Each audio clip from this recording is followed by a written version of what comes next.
español medieval existían 7 fonemas, pero uno de ellos es che, igual que en el español actual muchacho, por tanto no ha cambiado desde la Edad Media, por tanto no lo vamos a explicar aquí. Lo que nos interesan son los otros 6, que como vemos van en parejas de sonoridad. Es decir, en cada pareja la configuración de los órganos articuladores es la misma, con la única diferencia de que en el miembro sordo, el primero, el tercero y el quinto, no vibran las cuerdas vocales, mientras que en el miembro sonoro sí vibran, es decir, el segundo, el cuarto y el sexto. Vemos en esta tabla, en la primera columna, el símbolo AFI del alfabeto fonético internacional, el que utilizamos en el artículo. En la siguiente columna tenemos la ortografía de la época, es decir, con qué letras se representaba en la escritura cada uno de estos sonidos. Y ya en la última columna tenemos algunos ejemplos para que los veamos. Pues bien, empezamos desde arriba hacia abajo. El primero de los sonidos sonaba ts y se representaba con la C cedilla ante A, O, U y los pocos casos en los que aparece a final de palabra, por ejemplo en lanza, corazón, azúcar y dolz. Y en los demás casos, es decir, ante E o ante I, se escribía con C. Por ejemplo, parecer o garzi. El siguiente se pronunciaba z y en este caso siempre se escribía con la letra Z, que como estamos viendo en esta época no representaba el sonido Z, sino el sonido Z.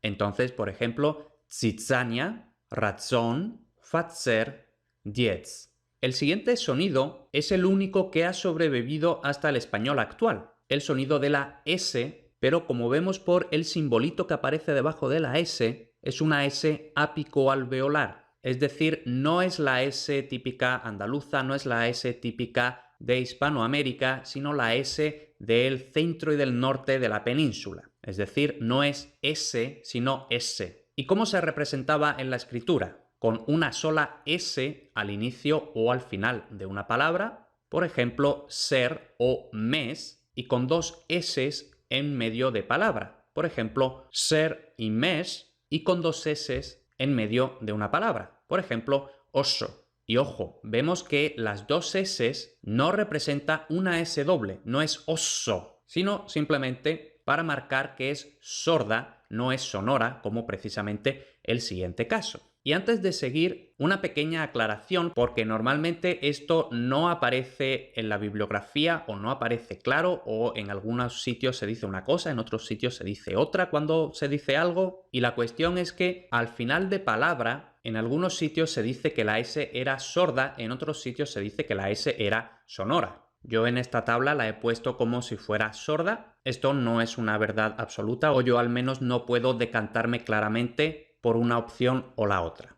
En fin, tampoco importa mucho. Luego, la S sonora es igual que la S, pero sonora, y se representaba con una sola S, pero en medio de la palabra. Esto es lo que sigue pasando todavía en italiano, en catalán y más lenguas romances. Entonces, en español actual decimos casa oso. Este oso del verbo osar. El oso con 2 S es el oso, el animal. Entonces esto en español medieval todavía era casa oso. Luego tenemos esta S alargada que representa el sonido sh, igual que por ejemplo el inglés show. Y este sonido se representaba siempre con la letra X. Entonces, por ejemplo, Xavier dice carcache. También tenemos otros ejemplos como México, Quixote, etc.